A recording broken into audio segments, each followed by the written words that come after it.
Hi, welcome to our channel Check Globe. Today we'll talk about the limits and potential of renewable and nuclear energy. Let's get started.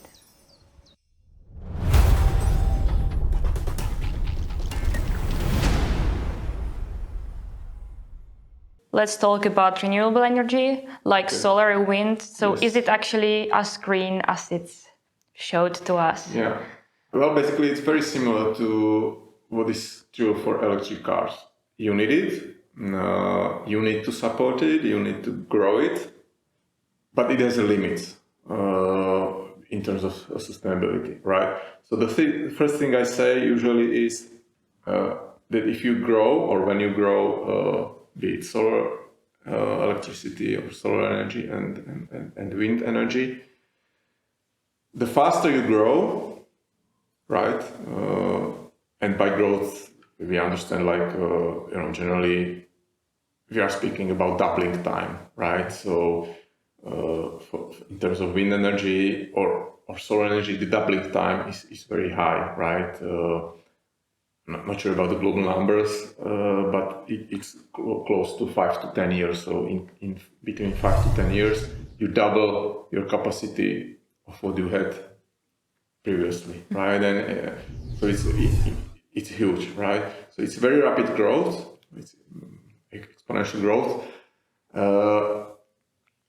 which is good for again for reducing carbon if you replace the coal power plants and so on. That's the positive thing: the rapid growth, the rapid replacement of fossil fuels. The negative thing is that the more rapidly you grow, the more rapidly your infrastructure needs to be replaced in the future, right? So that means that in the future you will have to replace each 5 to 10 years all of what we have built now. It will be like, okay, 30 years, 40 years, maybe 50 years, depending on the lifetime, but you will not need to do it fast because you had the fast growth now. Probably the growth will slow down because you simply will not able to keep these huge capacities to be added each year globally or nationally.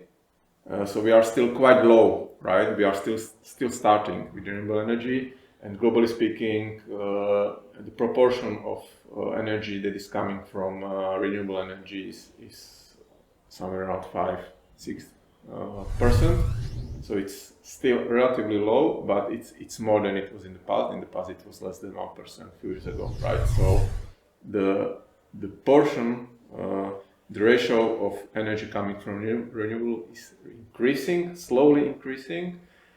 And if I go back to this 1.5 degrees aim or 2 degrees aim, we need to speed up the deployment of low carbon energy approximately 10 times. We need to be adding 10 times more than we are, even if it's rapid already, right?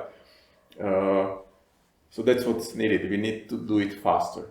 And of course, you need materials, right? You need these rare earth elements like neodymium, I don't know, some other elements that are produced mainly in China and Chile. And it's actually the same for lithium for electric cars. So it's not really well distributed over the planet. So the problems that we were dealing with oil, this Middle East and Saudi Arabia and Russia and maybe Nigeria and some other countries were producing a lot of oil, but then it can come into a lot of problems. It's not, a lot of countries need to import. So same for these high technologies or low carbon technologies in the future. Just few countries will control the global market.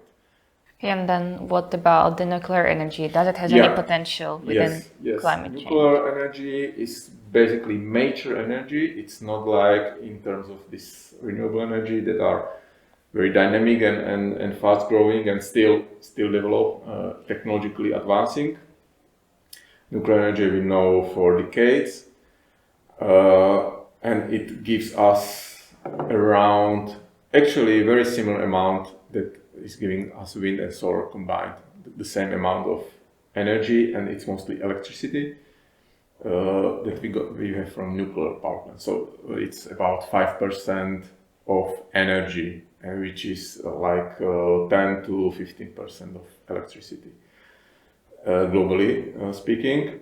And the problem with nuclear is that it's not growing actually that much as renewable energy, so it's not really providing us more energy, low carbon energy, than it was, I don't know, 10, 15, 20 years ago. So it's not really growing. And for some people, it could be they see it as a good thing, because they say nuclear energy is simply not a transition fuel for even if they consider climate as a crisis and carbon as a crisis. Unfortunately, as far as I'm aware, basically all of the scenarios, or almost all of the scenarios that are aiming at 1.5 to 2 degrees, these limits, they say we need to at least somewhat increase the nuclear power in the future. Otherwise, if we only use renewable energy and biomass and some others, it will not be economically or financially feasible to achieve. So I would say, yes, we also need nuclear power. Of course, I'm not a fan of replacing all coal power plants by nuclear power plants. They have their own problems, but I would say we definitely shouldn't stop functioning nuclear reactors from producing electricity. We should finish all reactors that are planned, and we probably would need some more to globally. Yeah, China is building, I think some other countries are building new capacities, some of the countries are not, but still globally there is some expectation that in the future the nuclear power plant, nuclear energy should increase somewhat, right? So that would be, I would interpret it as positive if that happens. But I understand also arguments against nuclear power. But if we talk about only energy and electricity, not nuclear weapons, then I would say it's a very safe